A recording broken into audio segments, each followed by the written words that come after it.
standing promises. It's been a while since we've seen you guys, so we hope you're joining us tonight. We are going through our study on Goliath. Goliath Must Fall. So I hope you guys have been following with us. We are on chapter 6 tonight is what we're going to be talking about. I know. We're almost, I think we're just a couple chapters from being all finished. But anyway, this book is written by Louis Giglio. Can you guys see that? And he's a really good author. But this book is really a cool, I don't know, it just goes through some different things in our life that, kind of bogs us down and keeps us separated from God. So, and I know nothing about this topic at all, so. Oh, okay, I'll teach you about it. I can't add anything, but no, I'm kidding. I actually struggle with anger, so anyway, this really spoke to me, definitely. So anyway, we're going to get started tonight, and like I said, this one is chapter 6, and it's Anger Must Fall. This is the wall of anger. The giant of anger, sorry. Okay, so let's chat. Goliath is a giant, and this is a giant. Giants. Ho, ho, ho, green giant. Not that one. That's vegetables. Oh. You should do that. His name is Little Squirt or something. Sprout. Sprout is the little one. Yeah, he's cute. You have him, don't you? I do have Sprout. He came in a mystery toy. Has Sprout. Okay, so let's talk anger.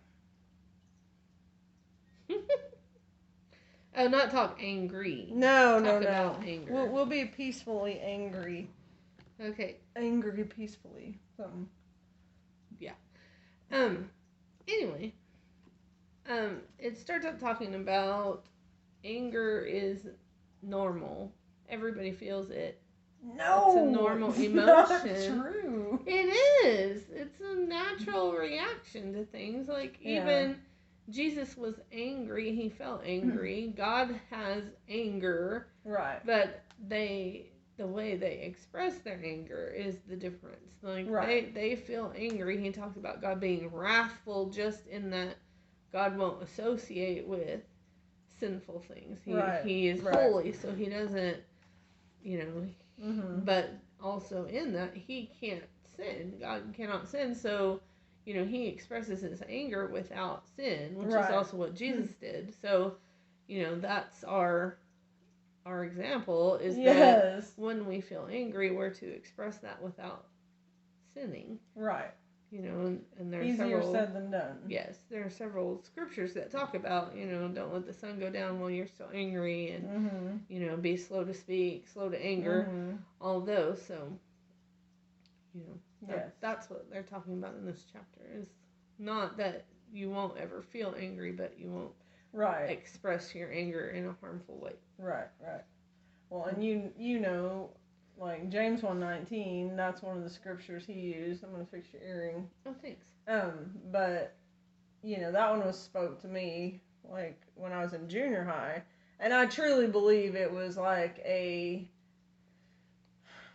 almost a prophetic word over me because I do struggle with anger, and I feel like that was God's way of like, get control of it now, because if you don't, later on it's going to wreak havoc in your life. And honestly, it has. And, it's a lot of these things that he talks about in the book, just about suppressed anger, things that hurt your feelings that you never dealt with, or maybe even misconceptions of anger that you maybe even assumed or thought or just felt, even though maybe someone didn't directly say or do something to you, but just kind of eats at you, and then over time, if you don't deal with it or talk it out, or even address that person and go, my feelings were so hurt by yada yada yada, fill in the blank, that it's just encapsulated in you, and then it cripples you. Right. And he talks about that, like misconceptions of, like, you think somebody is doing something for a certain reason, or you misinterpret their motivation, and then you're angry with them when they didn't actually do something that you thought they did, or they didn't feel the way that you thought they felt, and that anger can be dangerous because you're holding a grudge or you're angry with someone, and there isn't any really validity to why you're even angry. Right. And then he talks about, like anger that gets stuffed down, like you never address it. You really truly are angry, but you never say that made me angry when this happened, or you don't have to lash out at them, but and I think on the anger, spectrum, I guess, if you want to call it that, or on the continuum of angry, that's where I fall in is I might feel angry about something, but I won't tell you that, or I may not, and it doesn't necessarily mean that it goes away. I just don't express it. Right.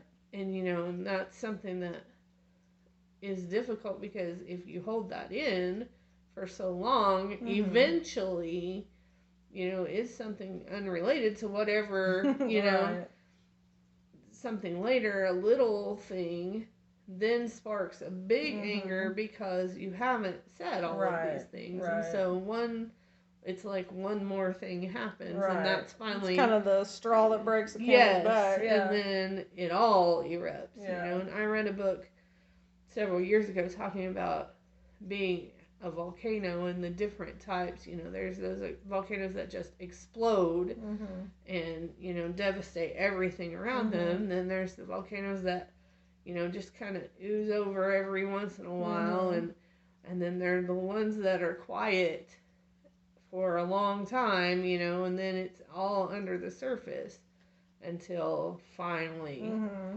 it, and, that's kind of where I fell in that. It's like that really quiet, under the surface anger about, something that may have been a long time ago. Right.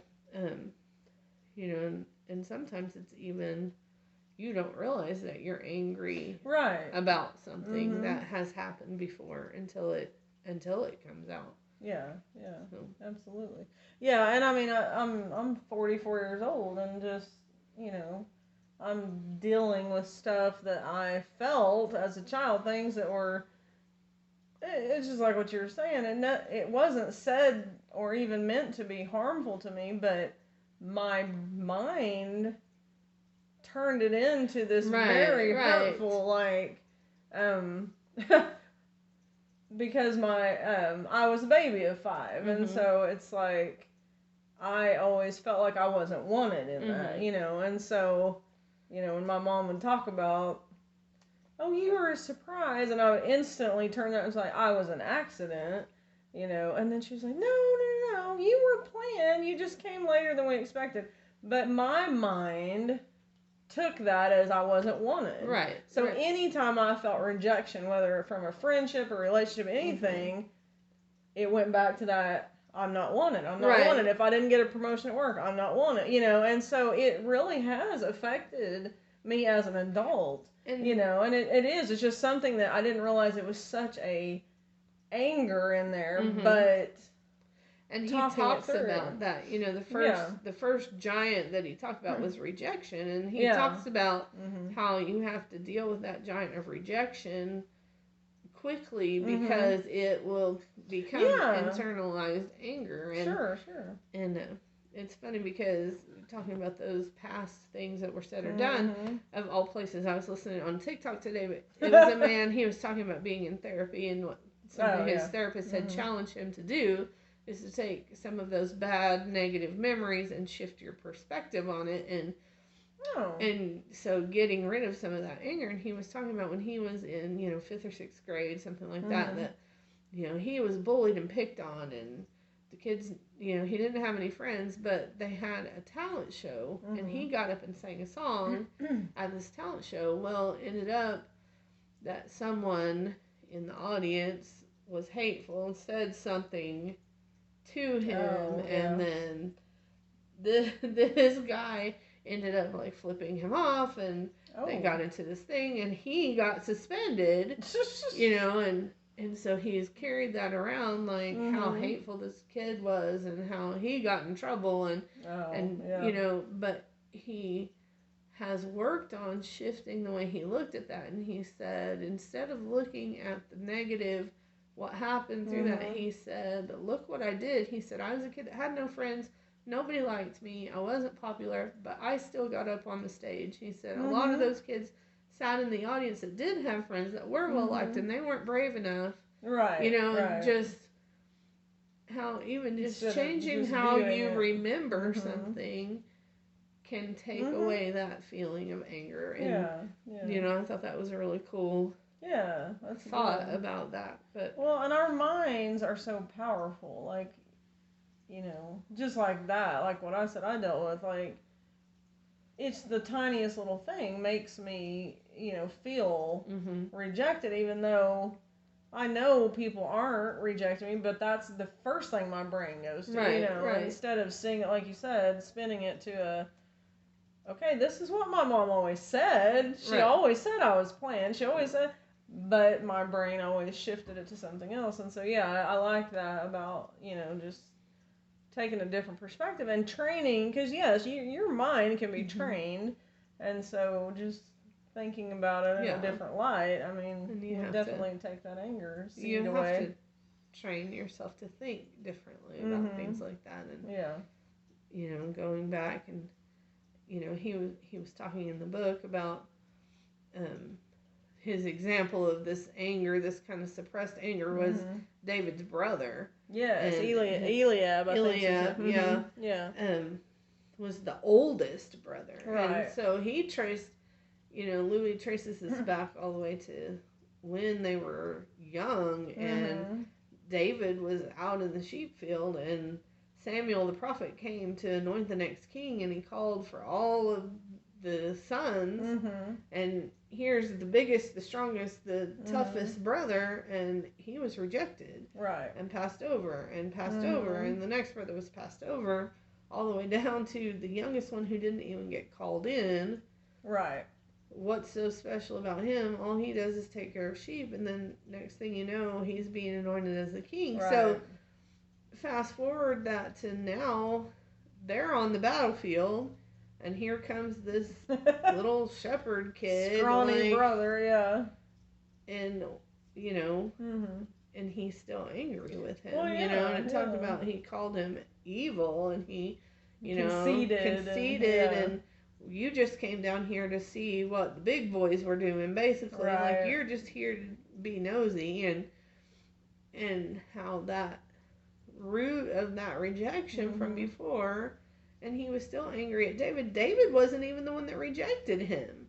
Right. That wasn't, David didn't have anything to do with that. He was out doing what he was supposed to do. Right. But then, it says later on in the story that he got to be like the third in command of David's army when he became king, and so it all kind of fell into place. Well, then I think it said he was like, they ended up being like the main leader of Judah, so yes, he was over the whole tribe of Judah, so. So he had something big coming to him too, but because it wasn't what he wanted at the time, he carried that anger. Which, I mean, and that's what it said, is like God didn't appoint him because he knew that, that seed of anger and jealousy and all that was there, and that he wouldn't have been the best king. He wouldn't have been the best fit at that time. So yeah, I like that. That was cool. So then he, Louis goes into like, he's using David and Goliath as the illustration, so he talks about the 5 stones. David picked up 5 stones to use against Goliath. He only used 1, but he's talking about the 5 different stones, and I love the first one. Is like, when you're feeling angry with someone, the first thing you have to think about is that you're not perfect either. Right. I'm like, yes, they may have done something that upset you, or something they shouldn't have done, but then reflect it back and say, so have I. I've done things. I'm not perfect. I make mistakes. I, am intentionally have been hurtful at times too. So, looking at yourself and realizing that, that giant, that's one of the giants of, that's one of the things that anger will tell you is like, it makes you that self-righteous, like, yeah, well, you did that to me and mm-hmm. I don't deserve that, and and you forget, like, no, in this instance maybe I wasn't at fault, but right, at other times I have, yeah, I haven't been perfect either. And then, through that, realizing, God, then, the first one is we're not perfect. The second one is God made peace with us. Right. Even when we sinned, even when we rejected Him, it. when we didn't deserve it. Right. He sent Jesus to make that peace because He wanted a relationship with us, and that's something that we have to remember too. It's like, yes, I'm angry. Yes, I'm hurt, and yes, it might be justified, but at the same time, it's more important to keep a relationship than, to hold on to that anger. So, right. And that's a hard place to be when you, especially if you are right, if you know that, most definitely you were right and this person was wrong, and the way that they behaved was not okay, to go ahead and still extend that forgiveness and say, I still want a relationship with you. Right. And that's, but that's what we're told is, as much as it's up to you to live in peace, right. That's in the scriptures. So right. That's what we're called to. Yeah, Jesus is our peacemaker, so yeah. Much easier said than done, for sure, but yes, if we're to emulate Christ, that is to emulate Christ in all situations. And yes, sometimes we forget when we're wronged or hurt by someone, we the first thing we always want to do is seek revenge on that person. Or, right. But you did this and I did, and whatever. But, and it's like a, your story versus theirs. But, yes, at the end of the day, what would Jesus have done in that situation, Right.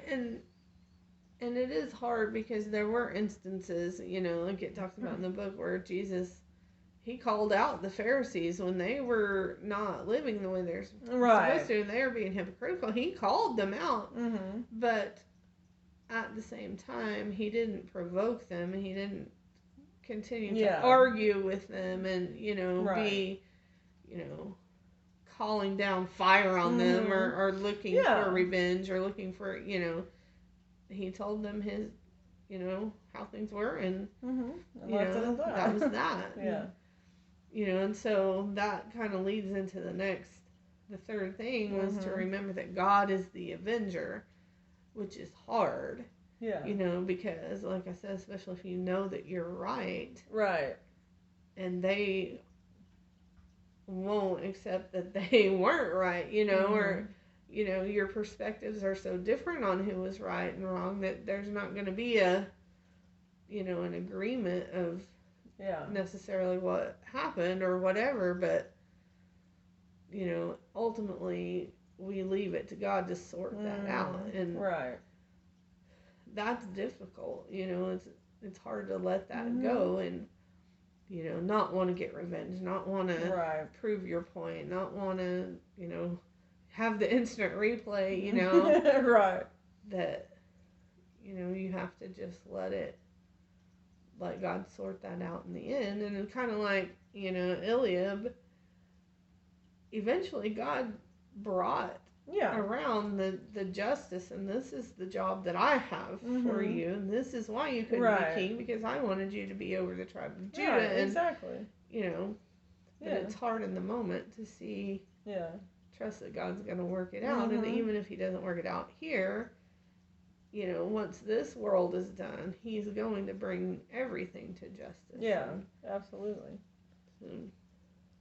Yeah. And then forgiveness, that's a big one. And yes, let God do the avenging, and then your job is to forgive. And I like he goes into, sometimes something is done to you that isn't in human terms, we would say it's not forgivable. But forgiveness isn't denying what happened, and forgiveness isn't necessarily like giving a free pass to say, oh, I don't care what you did to me, we're still going to be friends, or we're still, because there are situations where that relationship just isn't going to be okay, and victims of crimes, you can forgive that. Forgiveness just means that you release your right to punish them. And so that doesn't mean that what they did to you was okay. It still wasn't okay. But you can't then be looking for a way for them to pay it back, or be, praying to God, like, make them pay, or, looking for karma to get them, or whatever. Because when you're doing that, you're still so focused on them and what they did and what they deserve, and they should, that you are held captive to that. Yeah, and it's like you said, there's just a seed that's planted, and it just keeps getting fueled and watered and watered and watered, and eventually it's going to sprout out, and that anger is just, and we've ran into people randomly. I mean, I work in retail, but you see people that you can just feel it in them, you can just feel that anger just, I don't know, just encompassing their whole body, and it's just like, and that's sad because it does stem from just things that weren't addressed, unforgiveness, hurts, whatever. And it's robbing their joy. And it's funny because it's like you said, how many times are we angry with someone, we're looking for revenge, and I can't stand it, and they're sitting on the beach. They have no idea that they're not even thinking about you. And you're still held captive to that, so you've got to let it go, which is hard. And there's a lot of times you have to forgive that person many, many times. Like, forgiveness is a choice that you make. You make the choice to say, yes, this was wrong, yes, this hurt, but I'm going to let it go. I'm not going to seek revenge on that. And there was a message that Pastor Perry Noble did, I just listened to it not that long ago, but he was molested as a little boy by two different men, and I believe they were relatives of his. Maybe. I'm not sure exactly the relationship, but they were significant people. But he was talking about, this very topic of forgiving them, and he said, now, would I ever invite them over for dinner? No way. But, in fact, he said there was a time that I think he was in a store, and he just said, he ran into one of them, and he was cordial, but I mean, obviously. But that reconciliation is never going to happen. Well, no. And nor should it. You have to have wisdom in that. And I mean, that's a situation I deal with too. So, yes, there's never going to be an I'm sorry for that. There's never going to be a time when that's going to be, even addressed, or, but you can't hold a grudge against that. Yes, it happened. Yes, it was terrible. Would you choose that? No. Would I let that person around my children? No, absolutely not. But I can't be angry about it, because wherever that person is not thinking one bit of me. So why should I be prisoner to that? God will sort that out later. Absolutely. And it is and that's one of those things that you have to forgive over and over, because it comes up, and it, different situations in your life that bring that out, and you have to forgive it again and choose to not dwell on it, choose to not be angry about it. That's, and it's hard. It is hard to offer that forgiveness, and that's. In the movie The Shack, we love that movie. Oh my gosh! And if you haven't seen The Shack, you need to watch it. Yeah, and he talks about that in there too. Like, you have to choose daily. You have to choose to get up and forgive. You have to forgive, and you have to say out loud, I forgive you. And sometimes you do have to say it out loud. Like, I choose to forgive, and name it, yeah. you know, yeah. so that you can let it go and Mm-hmm. and not have it just stuffed down. You have to, sometimes you have to speak it, and you have to, yeah. you know, yeah.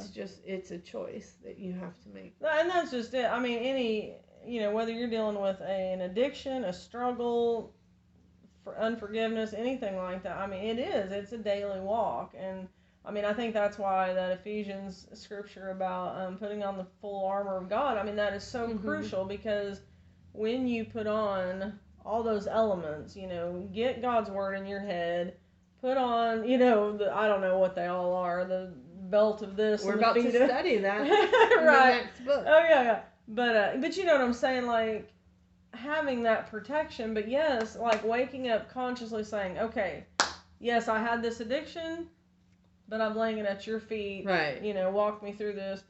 I have unforgiveness. God, I'm laying this at your feet. Help me to forgive. Whatever it is, I have this struggle. God, and you have to consciously. I mean, I do that. I have had addictions in my past that I've had to, and I have to daily, like, consciously not subject myself to things, Right. and so, I mean, you just